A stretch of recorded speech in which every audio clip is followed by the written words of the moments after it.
Hey everybody, Tuesday morning. Good morning. How are you doing? Just me and Teeny. This is singing Cowboy Faux Jean checking in. You're checking out the from the mixed up files of Mr. Matthew T. Schindler. Today we're gonna keep it real short. The kids are home from school, which means they are in bed right now, and I don't want to wake them up, so I'm gonna talk a little quieter today. But I just, my kids been really helpful because I learned a lot about the internet from them. Now, the internet came about when I was, I don't know, 25 years old or so.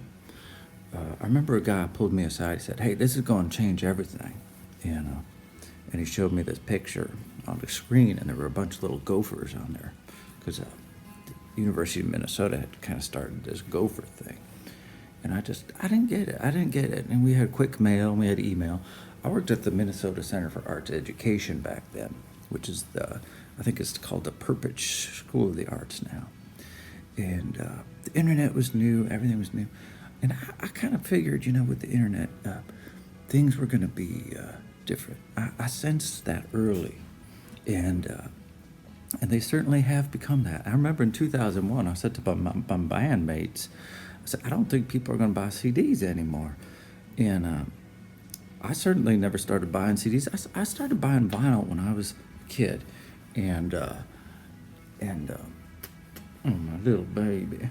I started buying vinyl when I was a little kid. And all of a sudden they were like, oh, you got to go buy all that stuff on CD. And you got to buy a CD player and all this jazz. Okay, you got to go buy a teeny. So I never bought a CD player. Some people, after a while, it just seemed like people would just give them to you. But I never bought a CD player. I bought a CD burner when those became available. And I thought that was the answer. But in 2001, I was like, well, I just don't think people are going to buy CDs anymore. My bandmates were, yeah, you're crazy. And maybe I was crazy, but I think people are not buying a lot of CDs these days. They're still out there, but yeah. So anyway, but my kids now they like the internet and they're watching a lot of YouTube and stuff like that. And they also do Roblox and play video games. And I played video games too. I had an Atari 5200 when I was a kid, which that was pretty cutting edge stuff. Pole position. So I understand that urge to just kind of sit around and shoot at lights and stuff. I get it. But I don't do that as much myself anymore. But sometimes if I want to hang out with the kids, sometimes you just got to play with those things. But one thing my kids are into, or my daughter especially, she's like, oh, there's these hacks. Dad, have you heard about this hack? You can hack, and it's just like a shortcut or a different way of doing things. And so today's video, I'm just talking about a creative hack, and how for songwriters. Like when I was starting out and learning how to write songs by myself, and I would just use my 4-track cassette recorder, and I would sit in my practice space or in my apartment, and this would be before the internet, really. So, but I would sit there and my creative hack. You might be thinking, this song's not that good, or this song's not perfect, or nobody's ever going to hear this song, or why am I doing this? And so my creative hack, and what I'm sharing with you today, would be that I would pretend that God was real, and God was sitting outside the door, and that God wanted to dance. That was my hack. That was my creative hack. God is sitting outside in the hallway. God is not judging you. God just wants to dance. Okay, so that was my creative hack. This might work for you. Don't think about other people. Don't think about how it's going to be received. Just think, I got to make something that's going to make God dance, or something that's going to please him aesthetically, or her. When I think of God, I just think, technically, I think more of like a force to create. Like somehow we got here. There's some sort of force, and we're here. So the force to create, that was always kind of like my God. But like I said, for this creative hack, I would think, like if you think about last week's song edition, Everybody Dies, somebody was had to be out in the hallway, and they hear me just going, "Everybody dies!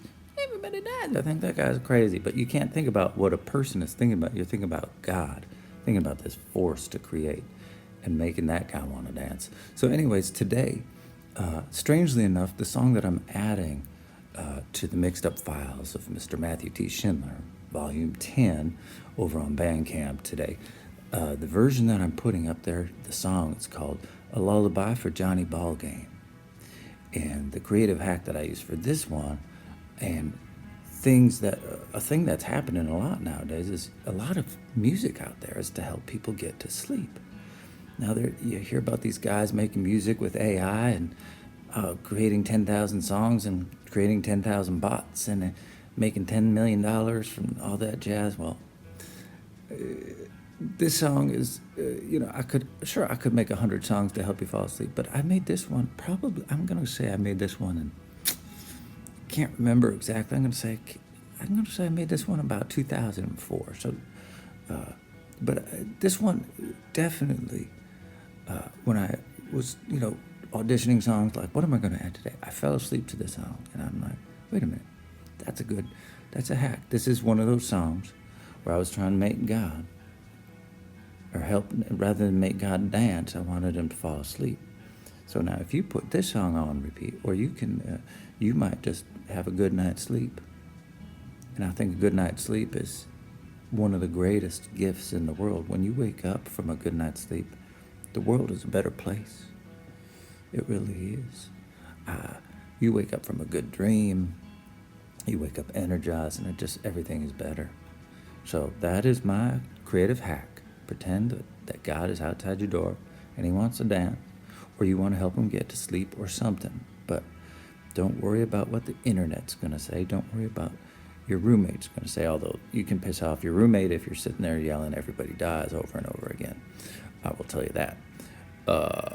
But that's the creative hack for songwriters today.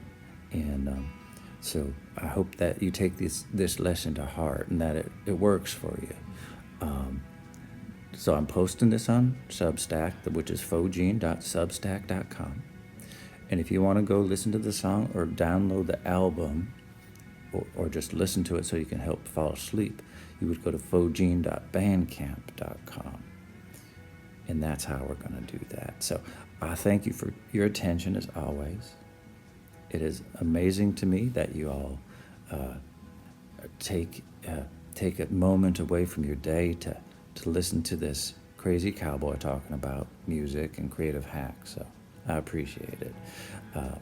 I remain your humble servant. Kisses, hugs, etc. Faux Jean out. Have a good day.